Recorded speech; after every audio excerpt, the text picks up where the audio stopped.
माननीय मुख्यमंत्री जी का जो थॉट है उसको हम लोग इम्प्लीमेंट करने जा रहे हैं। पूरा स्ट्रक्चर जो आप देख रहे हैं ये सब को डिमोलिश करके हम नया जो रिम्स है ये इसको हम लोग बनाएंगे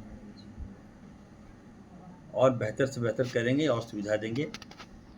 सीटी एमआरआई मशीन आपको लगता पहले शिकायतें मिलती थी कि ख़राब है, अब बहुत जल्द यहाँ पे सीटी एमआरआई मशीन की स्थापना होगी। आयुष्मान कार्ड का लाभ पहले नहीं मिलता था, लोग कुछ लैप्सेस पाए, सेक्रेटरी साहब ने ही पाया, तो इस पर हम लोगों ने कहा कि नहीं, जो गलत है इसको हम लोग बर्दाश्त नहीं करना। जब आयुष्मान में हम लोग पैसा देते हैं तो सरकार में यहाँ हमारा अपना व्यवस्था है, यहाँ से पैसा देंगे, हम प्राइवेट में क्यों भेजेंगे। तो इन सारी बातों पर हम लोगों ने निर्णय लिया है। और दूसरा है कि सबसे बड़ा जो निर्णय है मोक्ष वाहन, आप तो जानते हो यहाँ मात्र 5 है, तो अब हम लोगों ने और 5 खरीदने का निर्णय लिया है। दूसरा था कि बॉडी अगर मान ली किसी जिले में जाना है तो वो कुछ टेक्निकल था, अब हम लोग फ्री कर दिए। बॉडी अगर कोई डेथ करता है तो हम लोग मोक्ष वाहन के घर तक पहुंचाएंगे। तीसरा सबसे बड़ी बात है, ये बीपीएल के लिए होगा कि तीसरा सबसे बड़ी बात ये है कि हम लोग जो मृतक परिवार है उसको 5-5 हज़ार रुपये हम देंगे कफन के लिए, या ये कहीं कफन जो वाइट जो लाल कपड़ा क्या बोलते हैं आप लोग, तो कफन ही हुआ तो उसके लिए हम लोग 5 हज़ार रुपये देंगे, ताकि गरीब आदमी आए तो ये एक तो परेशान है कि बॉडी ले जाएं, कैसे ले जाएं, उसके लिए मोक्ष वाहन देंगे।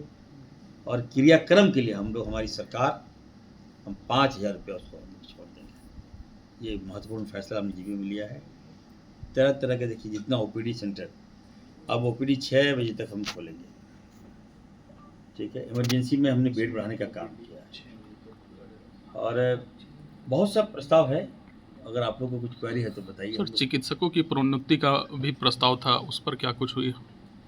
ये हमारी एक कमेटी हम लोगों ने बना दिया है, वो कमेटी के पास जाएगा उन्होंने, उसके बाद हमारे पास आएगा। तो जो नियुक्ति कमेटी है यहाँ पर, उस पर उप विकास आयुक्त शायद बैठते हैं, वो उनके पास फाइल जाएगा, उसके बाद हमारे पास आएगा, हम लोग फैसला लेंगे। और बहुत सा बहाली हम करने जा रहे हैं, अभी जो पेंडिंग बहालियाँ हैं उसको हम करेंगे 15 दिनों के अंदर।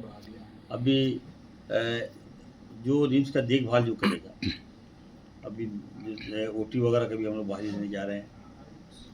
और 100 लड़कों का जो यहाँ मतलब नॉन टेक्निकल बंदे को हम रखेंगे आउटसोर्स पे। हाँ, आउटसोर्स पे, ताकि वो देखे रिम्स में क्या है, नहीं है, कैसा हमारा रिम्स चल रहा है, हम लोगों को रिपोर्टिंग करे। तो ये सारी बातें हैं, बहुत सी निर्णय हैं, अब हम करके आपको क्या बताएंगे, लेकिन ये है कि रिम्स को हम बेहतर करेंगे। पूर्व में कई फैसले थे जिस पर थोड़ा विवाद भी हुआ, तो उसको दोहराना नहीं चाहता, लेकिन हम अच्छा रिम्स करके देंगे आप लोगों को। ये भी एक मामला आया कि पार्किंग में दिक्कतें होती है, तो उसको भी हम लोगों ने सॉर्ट आउट किया है। और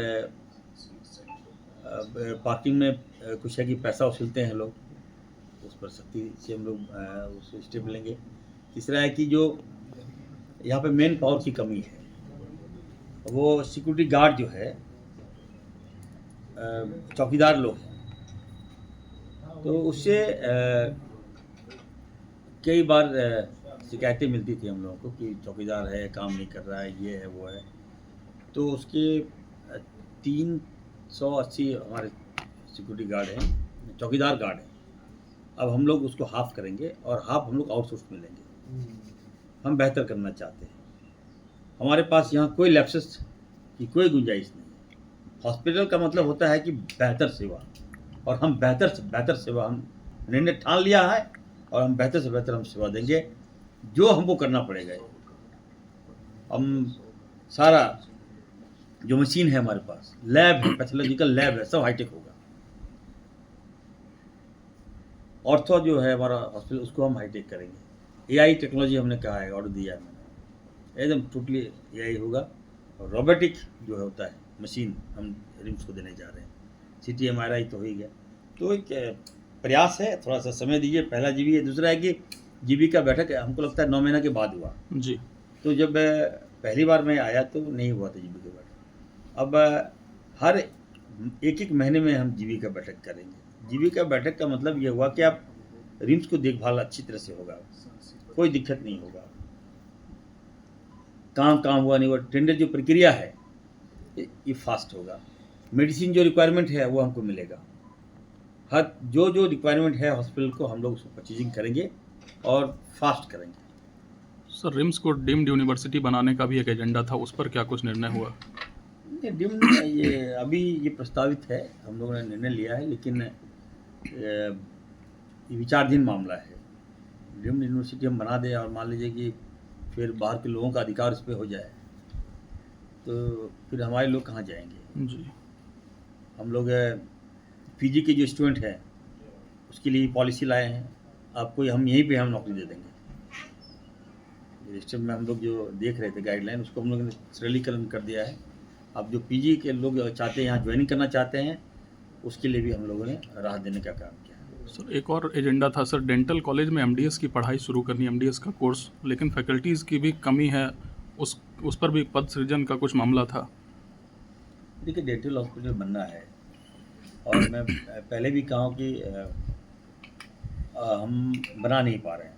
पैसा मैंने दे दिया है, भवन विभाग के जो लोग हैं, इंजीनियर लोग हैं, वो टाल मटोल कर रहे हैं, लेकिन मेडिकल हेल्थ की सेवा में टाल मटोल नहीं बर्दाश्त किया जा सकता। विभाग जो है, बिल्डिंग के विभाग से मैं बार बार कभी हम लोगों ने निर्णय लिया है, सेक्रेटरी साहब के साथ बैठकर भवन डिपार्टमेंट के सारे अफसर को बुलाकर बात करेंगे। आप करना चाहते हो कि नहीं करना चाहते हो? बदनामी होती है, इतना बड़ा हॉस्पिटल है, पैसा मैं दे रहा हूँ, आपको ठेकेदार काम नहीं कर रहा है, मॉनिटरिंग तो मैं नहीं करूँगा, ये तो मेरा काम नहीं है। तो इसको भी देखते हुए हम लोग आगे बढ़ेंगे और हम चाहते भी हैं कि जब संस्थाएं मिली है तो उस पर लगाम भी मेरा हो। बिल्कुल।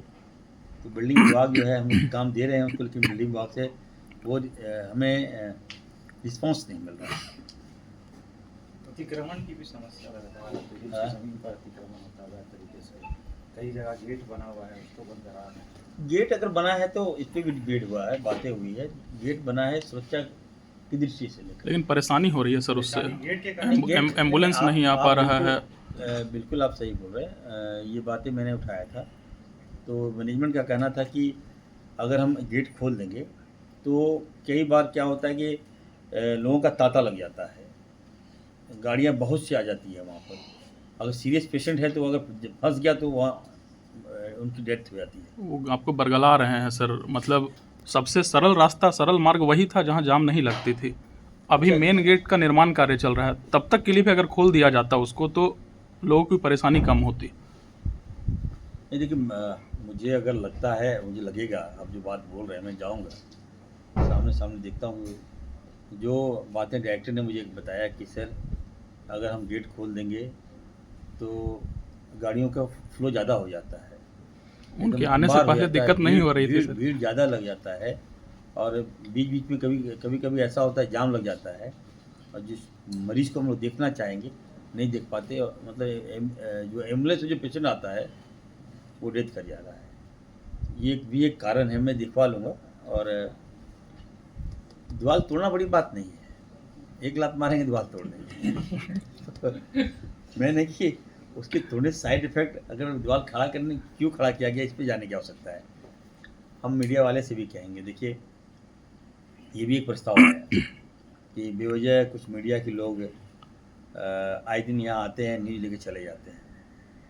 ये रिम्स है, 10,000 पेशेंट का लोड है यहाँ, 10,000 एक्स्ट्रा उनके साथ आदमी आते हैं, तो कोई पेशेंट या कोई आदमी कोई बयान दे दिया, उसके बयान पर आप न्यूज़ चला देते हो तो रिम्स की गरिमा खराब होती है, डॉक्टर्स का मनोबल गिरता है, मेरा मनोबल भी गिरता है। तो हम चाहेंगे अगर कहीं सत्यता है तो हम लोगों को इन्फॉर्म कीजिए, मैं नहीं आऊँगा तो फिर आप न्यूज़ चलाइए। कोई आप बात बोल दी, न्यूज़ चल गया, उसके बाद हम एक्शन में आते हैं, और जब आते हैं तो मालूम चलता कुछ है नहीं, गलत न्यूज़ है। तो ये भी आप लोगों से हम सॉफ्टली मैं आप लोगों से रिक्वेस्ट कर रहा हूँ कि आप लोग मुझे सपोर्ट करें। आप लोग मीडिया मेडिकल से आप लोग देखते हैं, मेडिकल का काम देखते हैं, स्वास्थ्य देखते हैं, तो हम हर संभव आप लोग का भी स्वास्थ्य ठीक करेंगे, बेहतर से बेहतर आपको स्वास्थ्य की व्यवस्था हम कराएंगे, लेकिन मेरी भी स्वास्थ्य व्यवस्था देखनी है। मंत्री जी इसके अलावा एक सवाल है, आपके विभाग जो में निदेशक फर्जी हैं- वैकेंसी निकल गई है, है आपके विभाग में फर्जी वैकेंसी निकल गई है, नोटिफिकेशन भी आया कि फर्जी तरीके से लोगों की बहाली हो रही है कहाँ पे? NHM में सर, NHM में। नहीं ऐसा नहीं है। NHM की तरफ से देखिए कल आप जानिए, इरफान अंसारी का नाम है गारंटी, वारंटी नहीं, गारंटी। मेरे विभाग में इरफान अंसारी के रहते कोई गड़बड़ियाँ नहीं होगी, और क्या हुआ नहीं हुआ आप हमको प्रूफ दीजिए, और कहीं आपकी बातों में सत्यता मिल गई तो कार्रवाई MD NHM ने प्रूफ डाला है सर। कार्रवाई होगी, मैं बता दिया, अगर गलत होगा तो कार्रवाई होगी। सेक्रेटरी सर हैं, साथ में ले लेते हैं। हाँ लेंगे। मंत्री जी एक सवाल ये है कि यहाँ के डॉक्टर प्राइवेट प्रैक्टिस करते हैं, इसकी शिकायतें भी आई हैं, इवन निदेशक जो है उन्होंने फटकार लगाई थी बीच में, इस पर भी कोई चर्चा हुई है, कोई सख्त निर्देश, कोई चेतावनी आपकी तरफ से? नहीं देखिए, हम लोग पेमेंट करते हैं, उनको पर्याप्त पेमेंट करते हैं, तो शिकायतें मिली है तो पर्टिकुलर हमको आप दीजिए। कोई डॉक्टर अगर यहाँ पे काम छोड़ के कहीं अपना प्राइवेट क्लिनिक पे काम चला रहा हो तो नाम बताइए आप, वैसे ही डॉक्टर पर कार्रवाई होगी। हम तो लोगों से सुनते हैं कि सर प्राइवेट डॉक्टर जो हैं प्राइवेट प्रैक्टिस में ध्यान देते हैं, सरकारी में नहीं देते हैं। सुनना और देखना नहीं, निदेशक का बयान है। तो निदेशक वो तो गलत नहीं बोलेंगे, निदेशक भगवान है भाई, अजीब बात बोलते हैं यहाँ पर आप। कस्टोडियन वही मीडिया है है, सर। आप मीडिया बताइए ना भाई, कस्टोडियन वही ना है सर। आप नहीं कस्टोडियन क्या, हम स्वास्थ्य मंत्री है या सेक्रेटरी, हम लोग देखेंगे, ये तो देखेंगे मेरा। एक सर इसमें एक बोलना चाहेंगे, आइए। निदेशक को पता है ये- यदि